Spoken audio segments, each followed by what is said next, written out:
उत्तर प्रदेश के मुरादाबाद में नगर निगम के एमआरएफ सेंटर में शॉर्ट सर्किट से आग, फायर ब्रिगेड ने मौके पर पहुंचकर आग पर काबू पाया।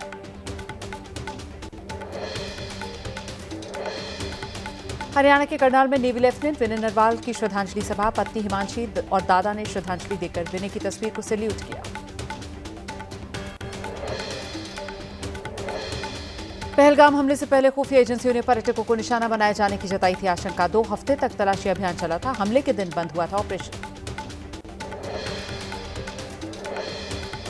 पहलगाम आतंकवादी हमले में कुछ खच्चर चलाने वालों की भूमिका संदेह के घेरे में। जांच एजेंसी के सूत्रों के मुताबिक कुछ संचालकों को हिरासत में लेकर पूछताछ की जा सकती है। अमृतसर रूरल पुलिस ने पाकिस्तान के लिए जासूसी करने वाले 2 व्यक्तियों को गिरफ्तार किया है। पलकशेर मसीह, सूरज मसीह नाम के 2 लोग गिरफ्तार। पाकिस्तान से तनाव के बीच भारत का बड़ा एक्शन। बीएसएफ ने राजस्थान में बॉर्डर से पाकिस्तानी रेंजर को पकड़ा। सूत्रों के मुताबिक भारतीय सीमा में चोरी छिपे घुसकर जासूसी कर रहा था पाकिस्तानी रेंजर। बिना जानकारी दिए पाकिस्तानी महिला से शादी करने वाले जवान मुनीर अहमद को सीआरपीएफ ने बर्खास्त किया। सीआरपीएफ ने शादी के बाद छिपाने को बताया राष्ट्रीय सुरक्षा के लिए हानिकारक। दिल्ली में अवैध रूप से रह रहे बांग्लादेशियों पर पुलिस का शिकंजा। मंडावली थाना के पुलिस टीम द्वारा पकड़ी गई एक महिला की निशानदेही पर पहाड़गंज इलाके से 5 बांग्लादेशी महिलाओं को किया गया गिरफ्तार। पश्चिम बंगाल के हुगली में पाकिस्तानी महिला गिरफ्तार। साल 1980 में रावलपिंडी से पर्यटक वीजा पर भारत आई थी फातिमा बीबी। भारत में शादी कर अवैध तरीके से रह रही थी फातिमा। मध्य प्रदेश के जबलपुर ऑर्डिनेंस फैक्ट्री में अधिकारियों और कर्मचारियों की छुट्टियां रद्द। ऑर्डिनेंस फैक्ट्री में गोला बारूद समेत दूसरे हथियारों का होता है उत्पादन। पाकिस्तान से तनाव के बीच दिल्ली में हलचल तेज। नौसेना प्रमुख एडमिरल दिनेश त्रिपाठी ने प्रधानमंत्री मोदी से मुलाकात की। प्रधानमंत्री मोदी से मिले जम्मू कश्मीर के मुख्यमंत्री उमर अब्दुल्ला। दोनों नेताओं के बीच करीब आधे घंटे तक बातचीत।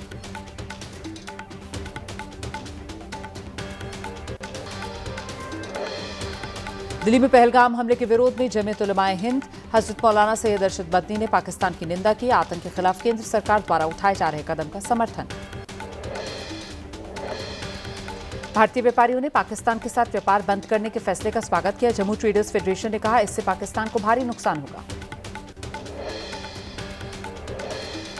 पहलगाम आतंकवादी हमले के बाद पाकिस्तान के खिलाफ भारत का एक्शन। आयात निर्यात पर रोक के बाद सभी डाक सेवाएं बंद। पाकिस्तानी जहाजों की एंट्री पर रोक। उत्तर प्रदेश के मुरादाबाद में लॉन्ग टर्म वीजा पर रह रहे 24 पाकिस्तानियों की पहचान सामने। 24 पाकिस्तानियों में 22 महिलाएं जिन्होंने भारत आकर शादी की। 22 महिलाओं के बताए जा रहे 95 बच्चे। परिवार के करीब 500 सदस्यों की जानकारी जुटाई जा रही। पहलगाम आतंकवादी हमले पर फारूक अब्दुल्ला का बड़ा बयान। कहा लोकल सपोर्ट के बिना नहीं हो सकता हमला। आसमान से तो नहीं उतरेंगे आतंकवादी। फारूक अब्दुल्ला ने पाकिस्तान को बताया दरिंदा, शैतान। कहा बातचीत का वक्त खत्म। मोदी तय करेंगे पाकिस्तान को किस तरह समझानी है भारत की बात। आतंकवादी हमले के बाद सिंगापुर से पहलगाम घूमने आया सैलानियों का ग्रुप। एबीपी न्यूज से कहा पहलगाम जैसा नजारा पहले कभी नहीं देखा। पहलगाम आतंकवादी हमले को लेकर लखनऊ में धर्म संसद विश्व हिंदू परिषद ने अयोध्या, काशी, मथुरा समेत देश भर से बुलाए धर्मगुरु। हिंदू राष्ट्र समेत रखे जाएंगे कई अहम प्रस्ताव। पाकिस्तान से बढ़ते तनाव के बीच भारत को बड़ी कामयाबी। स्ट्रेटोस्फेरिक एयरशिप का पहला उड़ान परीक्षण सफल। रक्षा मंत्री राजनाथ सिंह ने डीआरडीओ को बधाई दी। प्रधानमंत्री मोदी आज खेलो इंडिया के 7वें सीजन का वर्चुअल उद्घाटन करेंगे। बिहार के 5 शहरों दिल्ली में खेलो इंडिया का आयोजन 15 मई को समापन। बिहार में पहली बार आयोजित हो रहा खेलो इंडिया यूथ गेम्स। पटना समेत प्रदेश में 5 जगह आयोजन। भागलपुर के सैंडिस मैदान में अंडर 19 तीरंदाजी प्रतियोगिता से यूथ गेम्स की शुरुआत। राजस्थान के बीजेपी सांसदों और विधायकों को कल से 7 मई तक गुजरात में ट्रेनिंग देगी बीजेपी। इस ट्रेनिंग कैंप में लोकसभा स्पीकर ओम माथुर और राजस्थान के सीएम भजन लाल शर्मा दूसरे सांसदों विधायकों की तरह शामिल होंगे। वन नेशन वन इलेक्शन के लिए नोएडा में दौड़ का आयोजन। केंद्रीय मंत्री शिवराज सिंह चौहान ने कार्यक्रम की शुरुआत की। बीजेपी के राष्ट्रीय महामंत्री सुनील बंसल, राज्यसभा सांसद सुरेंद्र नागर, एमएलए पंकज सिंह, सांसद महेश शर्मा मौजूद। एक देश एक चुनाव का समर्थन करते हुए बोले केंद्रीय मंत्री शिवराज सिंह चौहान, कहा बार बार चुनाव से विकास प्रभावित होता है। दिल्ली में फिट इंडिया अभियान के तहत संडे ऑन साइकिल कार्यक्रम का आयोजन, केंद्रीय मंत्री मनसुख मांडविया ने कार्यक्रम में हिस्सा लिया। गुजरात के सूरत में गुजरात राज्य योग बोर्ड की तरफ से योग कार्यक्रम का आयोजन, लगभग 5000 लोगों ने एक साथ योग किया। आज सुबह विधि विधान के साथ बद्रीनाथ धाम के कपाट खुले। इस मौके पर बड़ी संख्या में तीर्थयात्री पहुंचे। अब अगले 6 महीने तक बद्री विशाल के दर्शन कर सकेंगे श्रद्धालु। सेना के बैंड की मधुर धुनों के बीच खोले गए बद्रीनाथ धाम के कपाट खुलते ही तीर्थयात्रियों ने किया जय बद्री विशाल का उद्घोष।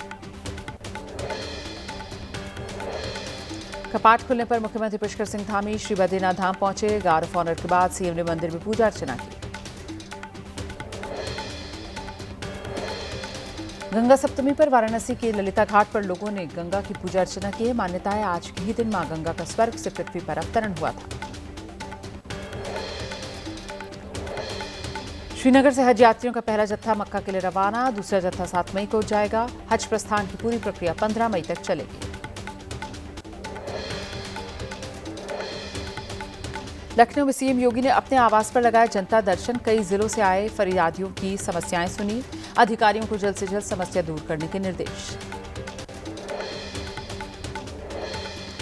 देश भर के सभी राज्यों में आज नीट यूजी की परीक्षा। सभी एग्जाम सेंटर्स पर सुरक्षा के इंतजाम। दोपहर 2 बजे से शाम 5 बजे तक परीक्षा।